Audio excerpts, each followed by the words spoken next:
So I gifted my father a car on his birthday, but his new wife is now saying, hey, if I don't get a car too, I'm going to destroy the one you gave him. Yeah, you guys heard that right. This lady's absolutely crazy. I'm glad you guys can join me for this one, because it's pretty wild. Let's get into it. Marriage has always scared me, and I think it's because of what I've experienced while growing up. From the stories I've heard as a child, my father and mother were two lovebirds who were inseparable. They knew each other right from their college days.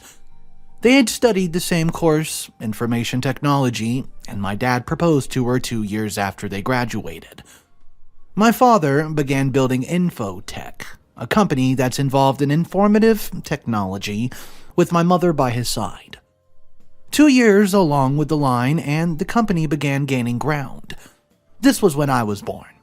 My parents, well, they were not rich. They lived the average life, but tried their best to provide everything I needed for a comfortable life. Trouble began when the company began gaining strides, and ladies within the outsides of the office began going after my father. My father was not a womanizer. The ladies that threw themselves at him just never caught his attention. He remained faithful, but my mother got very uncomfortable, as women kept flocking around him. The situation began bringing an outside of my mother, which my father never knew. She grew toxic. She monitored his movements and questioned him when he returned home late. I was just a little girl at the time when my mother began behaving in this erratic manner. And that has been the only memory of my parents' marriage that's rooted in my mind. I watched through all the years as my father had to put up with my mother's behavior simply because he loved his wife and was determined to do everything to keep his home together. He had to restrict women from coming to our home, and he even went as far as sacking a few of the female staff who worked with my father simply because his wife would be at peace when there was no women around him.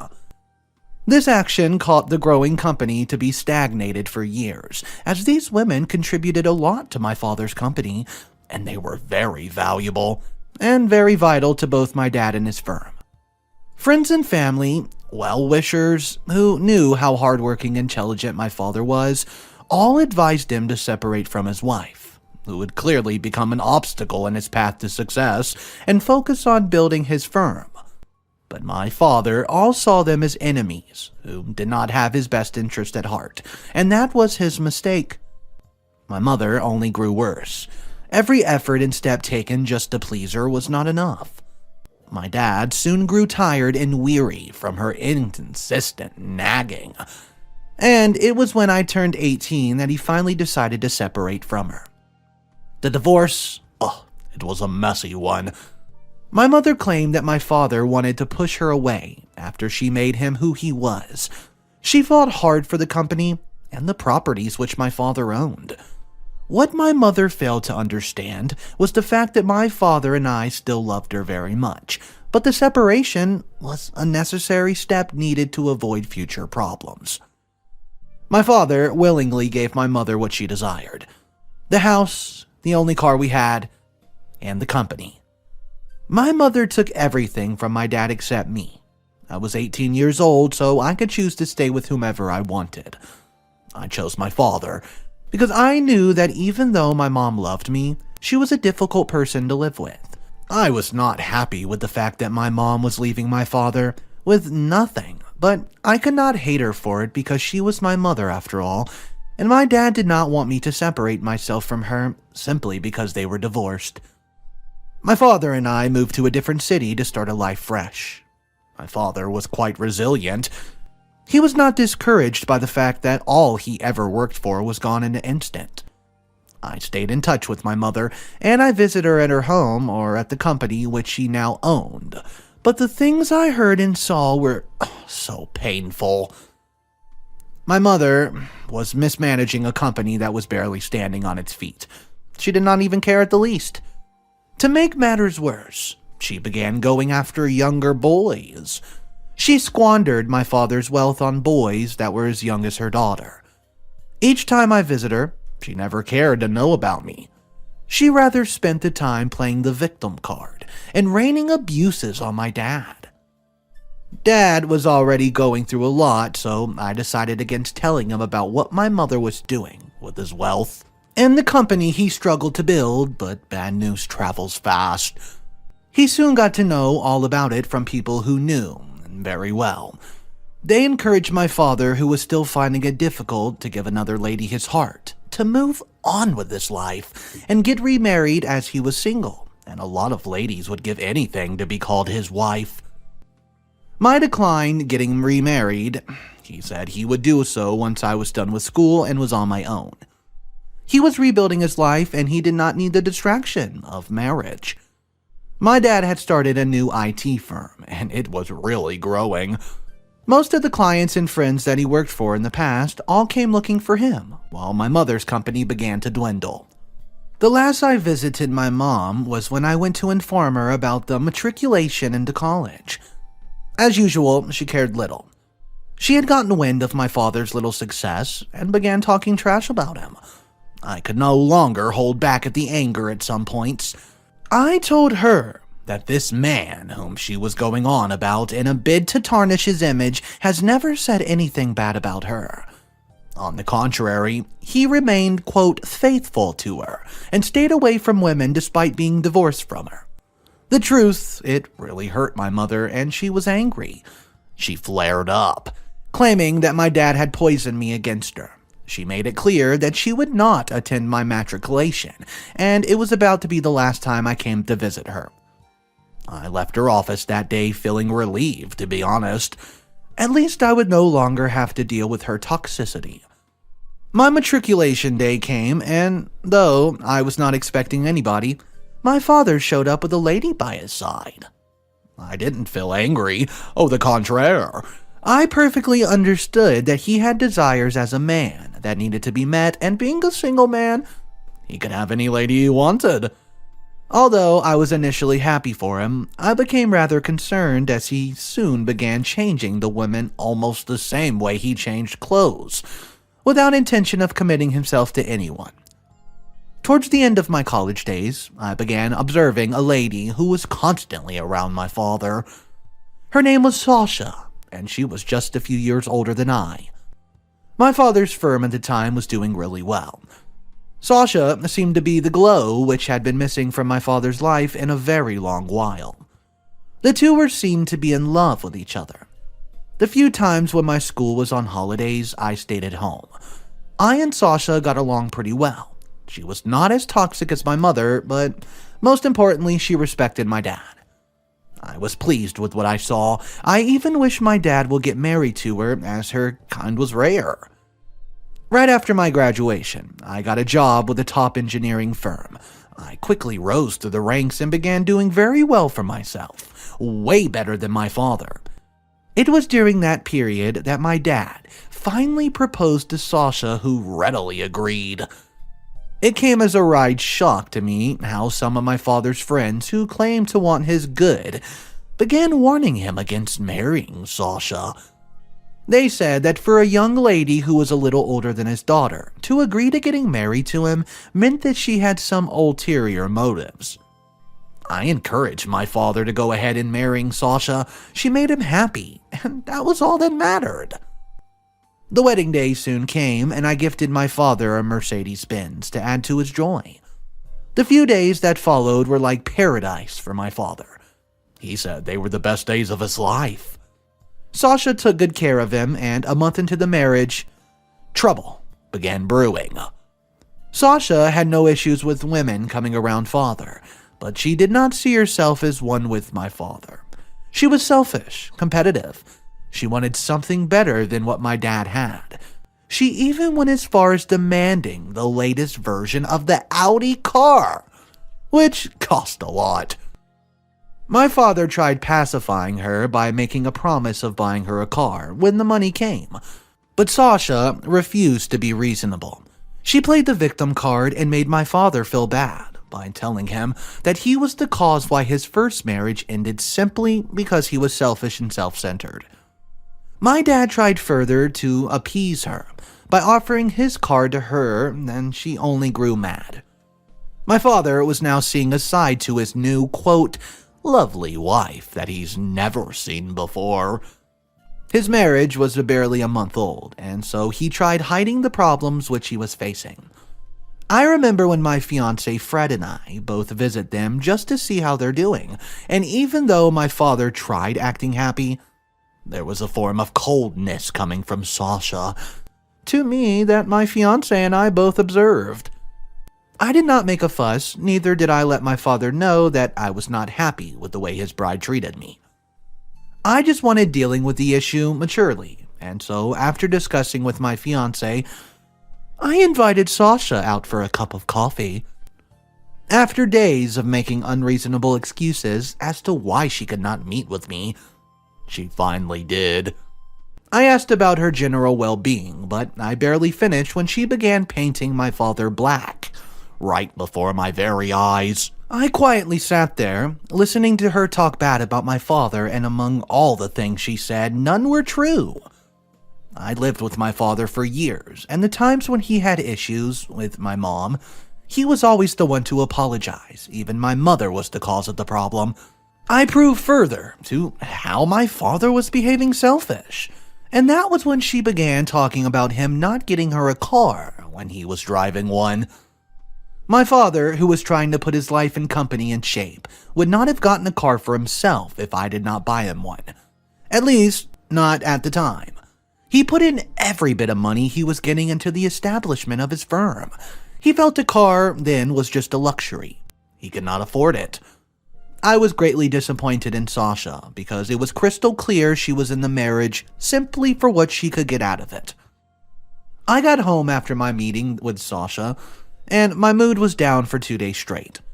My father had gotten himself into trouble by marrying Sasha, and I encouraged him into doing so when everyone else was against it. I felt so bad. My fiancé, who came visiting for some days, encouraged me to talk to my dad to see if he would end the marriage before it ended his life. But when I spoke with him and said that he could not do so, he could find himself losing his property and firm to a woman for the second time, and that for him meant losing his life. Well, I understood his fears. Anyone in his position would be bothered about the same scenario playing out again. Our hands were tied. There was no concrete reason for divorcement, so we sat back, hoping for a window of opportunity to show itself. The days that followed were full of tension, as I constantly checked up on my dad just to make sure he was alive and well. I'd heard stories of wives who killed their husband because of issues that were less serious. I had initially advised my dad to leave the house and stay somewhere else for his own safety, but he declined. He wanted to avoid any kind of scandal that would spoil the company name. He reasoned the clients would question the ability of a man who had been married twice and separated from his wife in less than 3 months. It would only mean that my mother had been right all along. My visit to my father's house grew more frequent. Each time I got there, his demeanor was sad and gloomy. He, however, spent most of his hours at his workplace. It was one of the few places where he could just get temporary moments of peace. One day, when I dropped by to check up on him at his residence, he was not at home, and I was left with Sasha, who soon suggested I buy her a car, since my father could not, or did not want to give her one. I was appalled by her confidence. I had not confronted her so far out of respect for my father, but I can still remember biting my lip so hard just to avoid giving her the dirty slap she deserved. I told her she had no right making demands on my money, and that was when she warned me to never step foot into her house. She called my father's house her own, and though she was right, I was mad. That was the last time that I would set foot in that house, but I did keep in touch with my father by calling and visiting him at his office. My distance from the house did not stop Sasha's madness. A few days after she had walked me out of her house, she showed up at mine. I gave her an opportunity to state her reason for coming, even though I knew she was just here for trouble. She began threatening to make my father's life hell if I did not get this car for her. She promised to start by destroying his own car. I did not utter a single word as she spoke. I only looked on in disgust. When she left, I called my fiancé and he could sense my hurt from the voice. He rushed to the house to find that I've already broken down in tears. After relating the messages that Sasha left, he told me all the threat was enough grounds for divorce and I only needed to get Sasha to say so, over the phone, while we recorded it as proof, which would be used against her in court. I called Sasha the very next day to act as though I was scared of her threat. The thought of her threat getting to me inflated her ego, and so she resumed it, only this time she went way too far. The promise of damaging my father's car was nothing compared to the things she said and stored. She threatened to give my father so much trouble it would cause him to become suicidal. I had the whole thing recorded and my fiancé and I replayed it for my father to hear. He moved out of the house and filed for a divorce. Sasha became apologetic when the court served her divorce papers. She tried making peace. She would visit my father at the hotel where he stayed, just to try to seduce him into calling off the divorce. When the seduction plot failed, she came right to my house and suddenly began acting sweet. Yeah, I know. She pleaded with me to talk to my father to take her back. I was definitely not going to make the same mistake twice. I threw her out of my house, and I felt really good doing it. My dad proceeded with the divorce proceedings, and the court sentenced Sasha to 2 years in jail for all the threats she's done, and my dad had his house, his car, his firm, and his life. The divorce did rock my father's firm, but it wasn't so bad. My father made up his mind never to get married again. For some reason, which he could not tell, he was part of the many people whom marriage was just not meant for. Let's just say it's safe to say that story was crazy. I bet that guy never thinks about marriage again for the rest of his life, but I'm wondering, dude, have you never heard of a prenup? My guess is this story took place in a different country other than America. Maybe there was no prenup option, I don't know, there wasn't much information on it. I looked in the comment section, but they didn't say too much of where the story originated from. If you have any advice that you would give OP of this story, drop it down below. We'll look at our second story now. The title is, I'm 35, I'm expecting to have my first child with my fiancé, and my ex-husband is losing his mind over it. Guys, if you didn't know, there's a new channel now on the Mr. Reddito brand. It's called Mr. Reddito Office Dramas. It also has daily stories.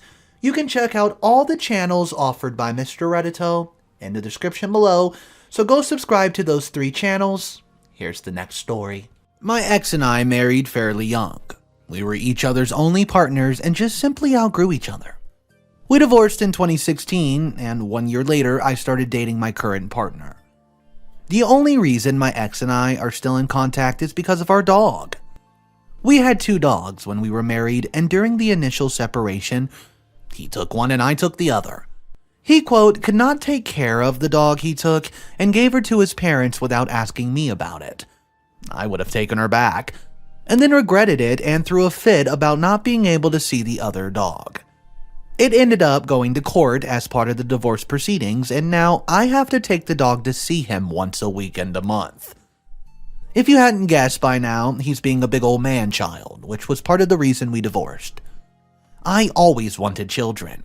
He didn't, and he was way too immature and emotionally stunted to have kids with me anyways.